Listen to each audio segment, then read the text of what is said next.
Oi, pessoal, eu sou a Natália. Eu sou a Isabela, bem-vindos e bem-vindas ao podcast das emoções. Nessa série em que a gente traz alguns insights sobre a pesquisa Tudo o que você gostaria que seu RH soubesse, que nós fizemos no ano passado e que está explicadinha em aoceano.org/pesquisa. Hoje nós vamos trazer alguns insights que a gente teve sobre o último tema que a gente investigou nessa pesquisa, que é como é que é, será que existe a empresa dos sonhos das brasileiras e dos brasileiros? Mas esse podcast que a gente traz essas pílulas, que é um podcast mais curtinho, é também uma introdução para o nosso próximo estudo, né, Bela? Em que a gente vai continuar investigando saúde emocional no trabalho, mas com um foco um pouco maior nesse negocinho chamado humanidade. Será que dá para a gente investigar isso mais, Bela? Então, para começar hoje, a gente vai ouvir um relato fictício, porém com base em muitas falas e histórias que coletamos na nossa pesquisa. Então, isso que você vai ouvir agora é o James Amaral, um pesquisador em regulação emocional em Harvard, que veio para a apresentação da nossa pesquisa para RHs e líderes em São Paulo em dezembro de 2022.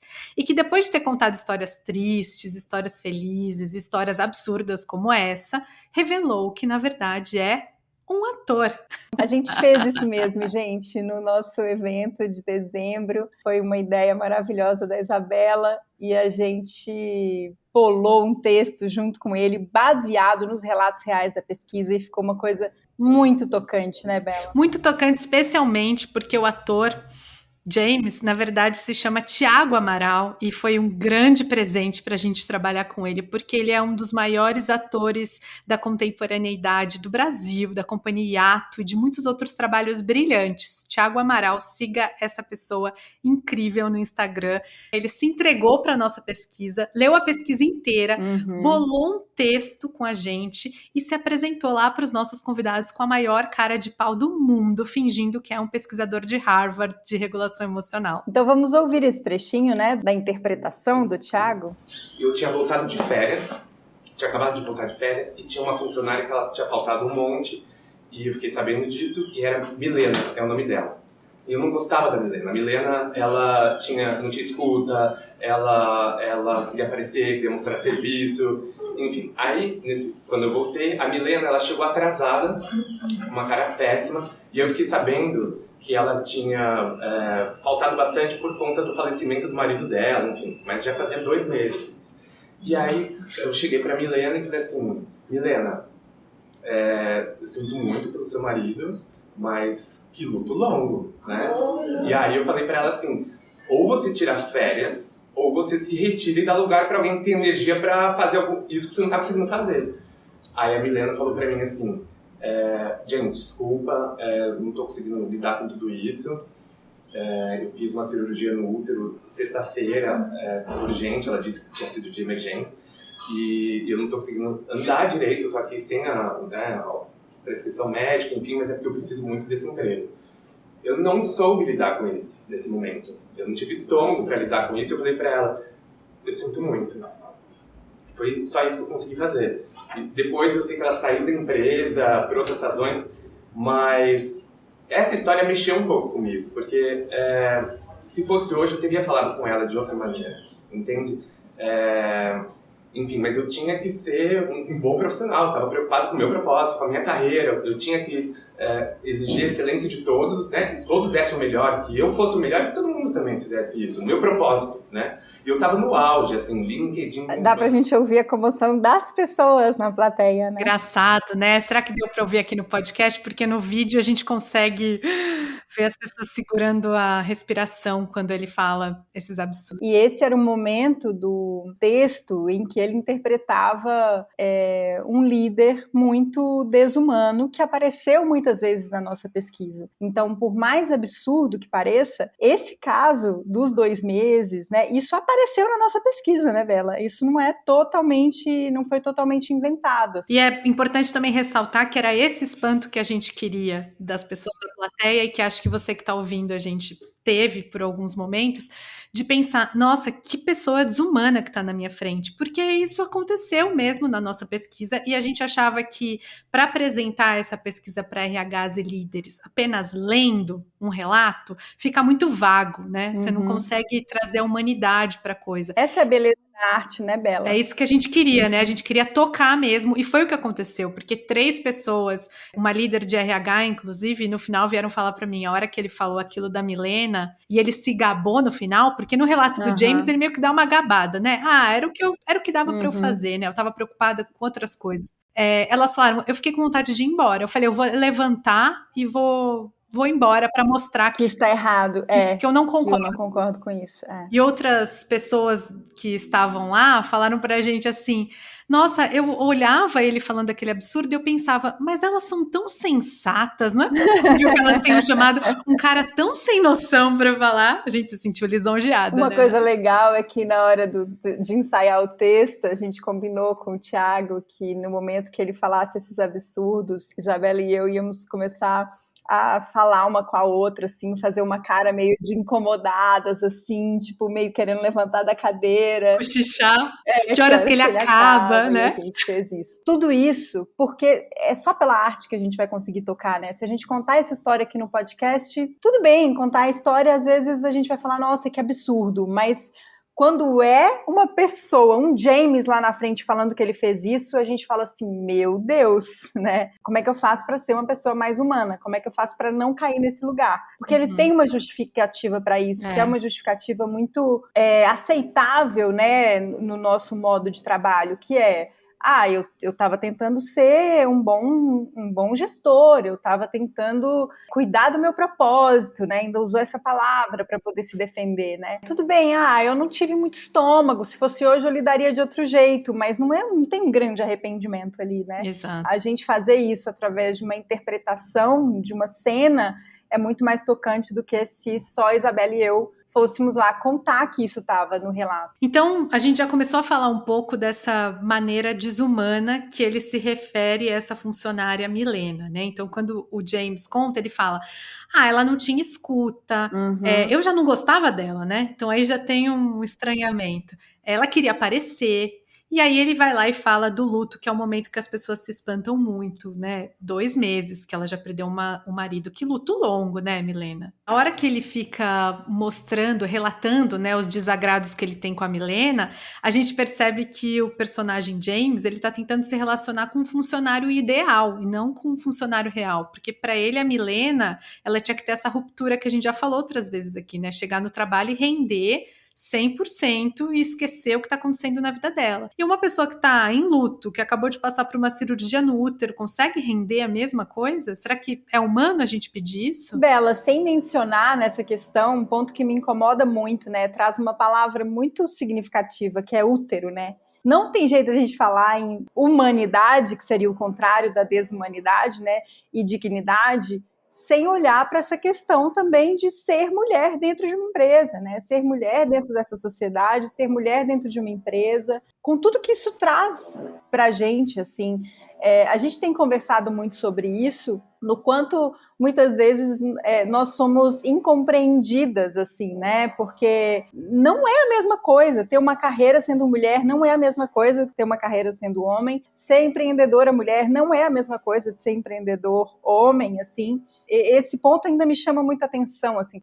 Ela fez uma cirurgia no útero. E isso foi uma escolha do Thiago, né? De colocar em útero ali no texto. É muito interessante. E eu gosto também de uma outra coisa que ele traz, que é no relato inteiro dele, que a gente não ouviu aqui, em determinado momento ele fala que o fígado dele estava com problema e ele foi num médico e o médico falou, olha, fígado é raiva, a gente tem que ver como é que você está tratando a sua raiva, tal, né? E aí eu achei engraçado que quando ele traz um órgão físico que é dele, aí a gente tem que cuidar do todo, né? Mas quando é um órgão de uma pessoa que eu não humanizo, eu nem vejo que o útero pode estar relacionado ao jeito com que ela está vivendo no mundo, amedrontada, sei lá o quê, né? A medicina chinesa não entra aí para o outro, né? Entra para mim só. Então isso é um exemplo maravilhoso de desumanização, que é importante também ressaltar, que não passa por grito. Porque muitas vezes a gente viu relatos que o chefe gritou, que o chefe xingou, que o chefe foi abusivo, assim, que qualquer pessoa em outra sala ouviria que aquilo tá errado. Mas algumas desumanizações não passam pelo grito. Essa é uma outra ficha que tá caindo pra gente, né, Bela? O quanto que assédio, às vezes, não vai ser com uma fala mansa, vai ser de um jeito doce, vai ser chamando a pessoa de querida, né? E que às vezes a gente, muitas vezes, vai demorar pra entender que aquilo tá acontecendo, né? Porque a voz tá doce, eu não consigo, às vezes, ver a violência. Às vezes é muito mais fácil lidar com um abuso de uma pessoa que grita. Você chega em casa e fala, gritou, a pessoa fala, como assim, gritou? Mas assim, gritou? Bateu na mesa? Tacou o copo na parede? Não tá certo. Exato. Deu escândalo, né? Exato. E eu acho que isso é uma coisa dos novos tempos, em que a gente aprende muito fácil a se adequar à forma, né? Então a gente tem que estar ligado nisso.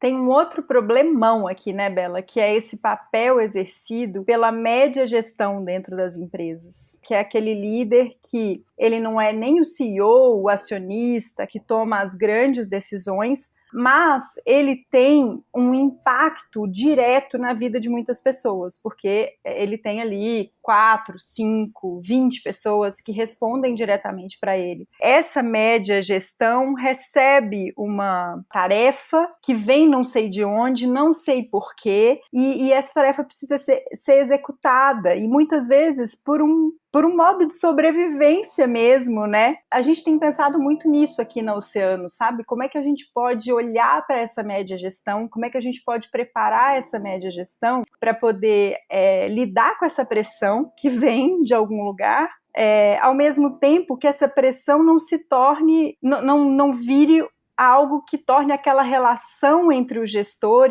e as pessoas que trabalham com ele uma relação insustentável, assim. Uhum. Eu vejo o James meio nessa posição, assim, sabe?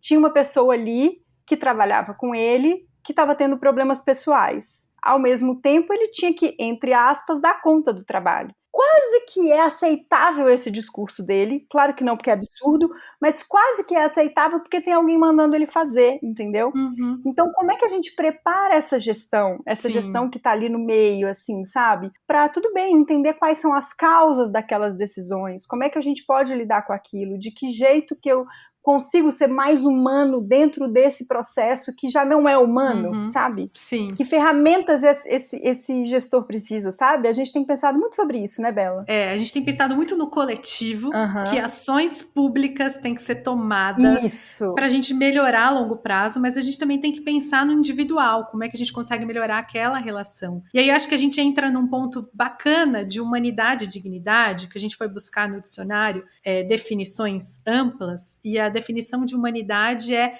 agir com bondade em relação aos semelhantes.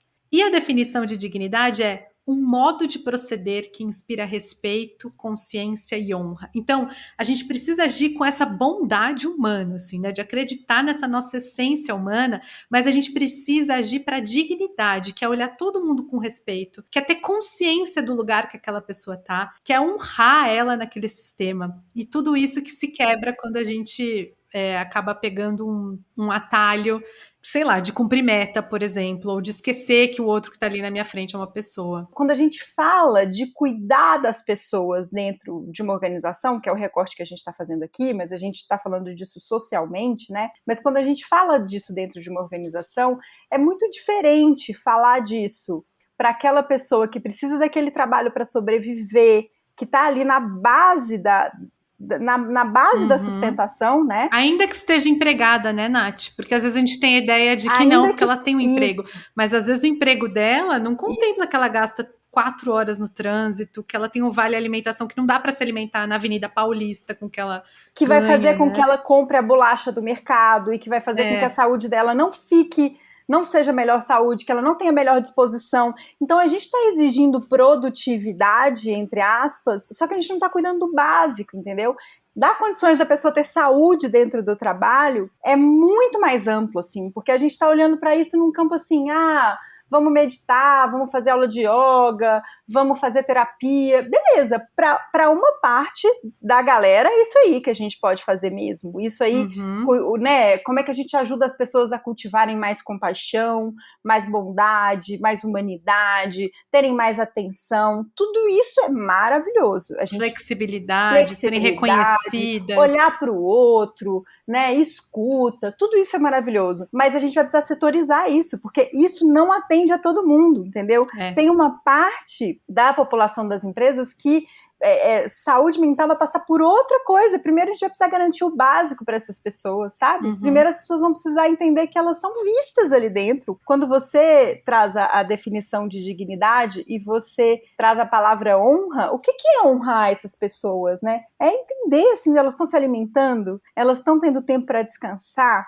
elas conseguem chegar no trabalho com uma certa tranquilidade, sabe? Os filhos delas estão dentro de uma escola, enfim, né? Por isso que, como você disse, isso também vai envolver um olhar de políticas públicas, né? Então, como é que a gente fecha essa temporada, hein, Isabela? E a gente fecha para baixo ou para cima, hein, Nath? Para cima, por favor. Olha, eu sei que quando a gente pensa assim, a empresa dos sonhos, né? Dá um certo niilismo imediato, porque a gente está vendo que as empresas estão muito longe de serem dos sonhos, né?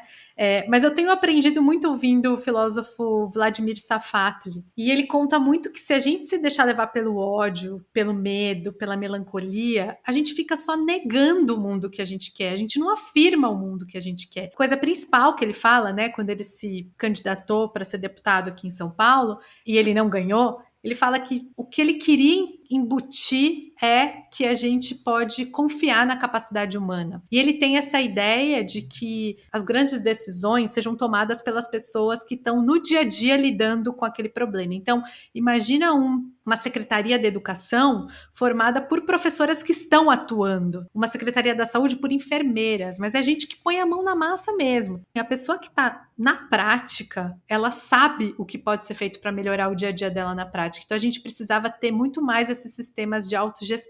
E aí ele conta uma história de uma fábrica de São Paulo, do interior, que trabalhou com autogestão, porque a fábrica estava indo à falência, devendo milhões para funcionários, devendo milhões de impostos, e os funcionários fizeram uma autogestão. E não é que tenha sido e esteja sendo fácil, me parece que não está sendo nada fácil, mas tem uma coisa que imediatamente mudou. A fábrica aumentou a produtividade, o tempo de trabalho diminuiu e os salários subiram. Então, a fábrica passou a ter dignidade, sabe? Porque quando nós mesmos estamos nos gerindo, eu quero ter uma vida melhor, né?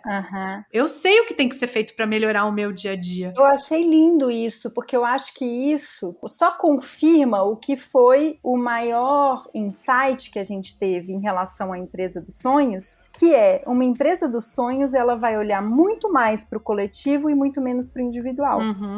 Eu acho que a grande sacada é isso, assim. Mais coletivo e menos individual, assim, claro, tem que tratar o individual até para a gente poder ser melhor no coletivo, mas como é que a gente pensa mais coletivamente e menos individualmente, como é que a gente torna esse problema e essa solução mais de todo mundo e menos de pessoas isoladas, né? É isso. Então, a gente segue no Instagram, @ao.oceano. A gente vai adorar ouvir o que você achou dessa série. E em breve a gente volta com outra por aqui. Até a próxima temporada, pessoal. Tchau, tchau. Tchau, tchau. There's change coming.